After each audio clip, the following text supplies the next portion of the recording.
Chama cha Demokrasia na Maendeleo Chadema kimeliomba jeshi la polisi kufika nyumbani kwa msaidizi wa mwenyekiti wa chama hicho David Jumbe ili kumfungulia pingu alizofungwa. Kauli hiyo inakuja baada ya kusambaa kwa taarifa ya kwamba Jumbe ametekwa na watu waliojitambulisha kuwa ni askari polisi usiku wa kuamkia leo Mei 21 mwaka 2026. Akizungumza na waandishi wa habari hii leo, naibu katibu mkuu bara Amani Golugwa amesema, ninawashukuru sana kwa kuendelea kufuatilia shughuli mbalimbali za chama chetu ambazo zimekuwa zikiendelea hivi sasa za operation ya katiba mpya Free Lissu.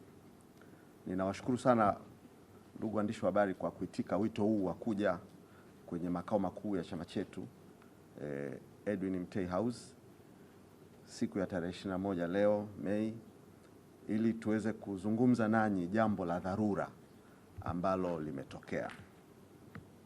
Na jambo lenyewe la dharura ambalo limetokea ni tukio ambalo limetokea jana tarehe 20 saa 4 usiku, majira ya saa 4 usiku katika kitongoji cha Ubafu,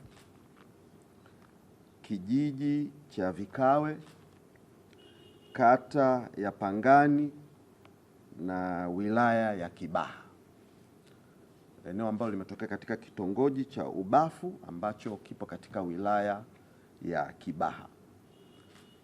Jana majira ya jioni tulipokea taarifa ya kutekwa kwa mwanachama wetu ambaye pia amekuwa kwa muda mrefu sana, zaidi ya miaka 10, msaidizi wa mwenyekiti wa chama chetu taifa, Mheshimiwa Tundu Lissu.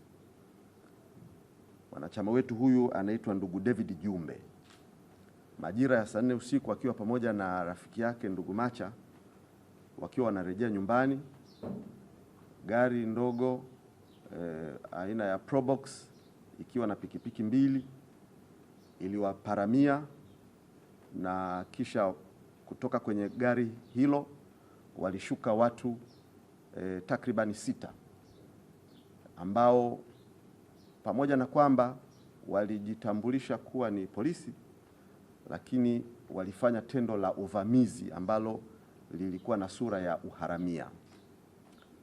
Na katika purukushani ile, baada ya kuwa wamelivamia gari alilokuwepo ndugu Jumbe pamoja na mwenzake Macha, waliweza kumchukua na kuondoka na ndugu Jumbe, wakakimbia naye na kuelekea maeneo ya Mbweni, na hadi gari hilo ambalo waliondoka nalo likawa limeingia eneo la Mbweni usalama. Ni tukio la utekaji. Tukio lililotokea jana ni tukio la uharamia, ni tukio la utekaji. Hakuna jina lingine.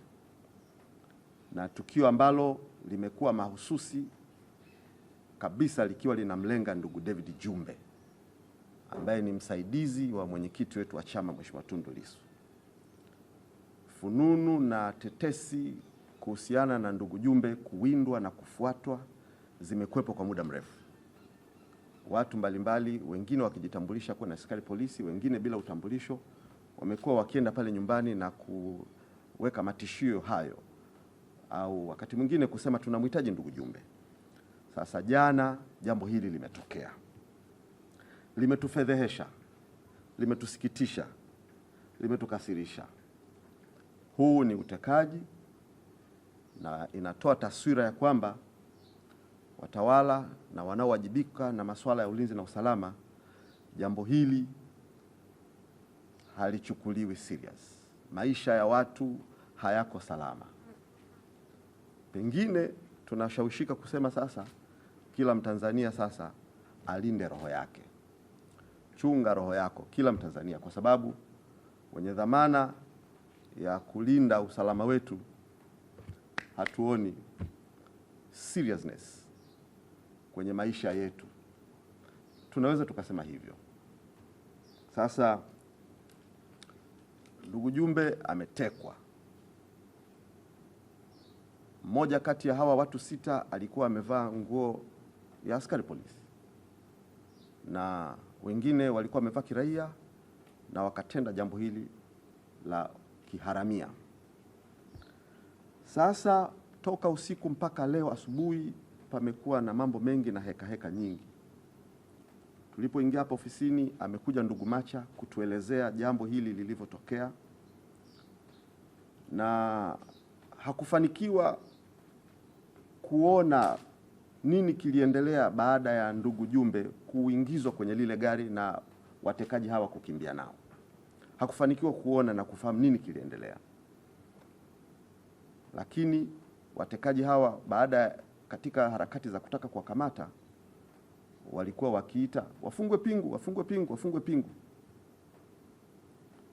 Walipoondoka na ndugu Jumbe, basi wakatokomea naye huko ambako hatufahamu walikwenda naye wapi.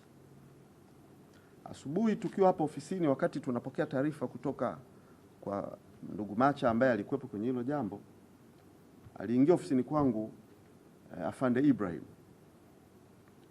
ambaye alijitambulisha kwangu anatoka kituo cha Oysterbay. Alikuja akaniambia kwamba wamesikia kwamba Jumbe yuko makao makuu ya chama hapa, kwa hivyo amekuja ili amfungue pingu, na kwamba ametoroka mahali ni mtuhumiwa. Swali langu kwake lilikuwa, umejuaje amefungwa pingu? Na swala la pili likawa, ametoroka alikuwa kwenye mikono ya nani? Hiyo mikono ambayo unasema ametoroka, hao watu unawajua? Wamekwambia ametoroka? Na swali la tatu, unaponiambia kwamba ni mtuhumiwa, je, unafahamu kukamatwa kwake na anatuhumiwa na nini? Haya maswali hayajapata majibu, yamezidi kutupa mkanganyiko wenye uelekeo unaoeleweka kwamba nini kinaendelea nyuma ya jambo hili. Utekaji. Wakati ninaendelea na mazungumzo nao, nikampigia Afande ZCO, Afande Mafwere. Nikamwambia, ambaye nilimtafuta usiku kucha, nilikuwa simpati. Nikampata leo asubuhi. Kwa Afande Mafwere nikaongea naye. Kitu cha kwanza akaniambia, Golugwa, nimeambiwa Jumbe yuko hapo, amefungwa pingu, hizo pingu ngumu sana, mtoeni afunguliwe pingu. Nikamuuliza, Afande Mafwere, umejuaje amefungwa pingu? Maswali haya. Sasa ndugu wa Tanzania wenzangu, baada ya mahangaiko yote hayo, tunamshukuru Mungu, na nipende kuwajulisha kwamba asubuhi hii familia yake, mke wake amenijulisha kwamba Jumbe amepatikana. Hivyo ninalisihi jeshi la polisi ambao ninyi ndio mmemfunga pingu, ninawaomba ndani ya dakika 45 nendeni nyumbani kwake mkamfungue pingu mlizomfunga. So Afande Mafwere, Afande Ibrahim, ndugu Jumbe amepatikana, yupo nyumbani kwake. Tunawapa dakika 45 mkamfungue pingu. Ni pingu ngumu kweli, na zimembana, zimemuumiza mikono na kumjeruhi. Amepigwa kichwani, anavuja damu, amepasuliwa kichwa, alikuwa akipigwa kichwani na kitako cha bunduki, amevunjwa upande wa kulia, hayupo katika hali nzuri, na zile pingu zimembana mikono mpaka zimeitengeneza ganzi, mikono imevimba. Kwa Afande Mafwere, nitumie fursa hii kuthibitisha kwako na Afande Ibrahim kwamba nimejulishwa na familia kwamba yuko nyumbani.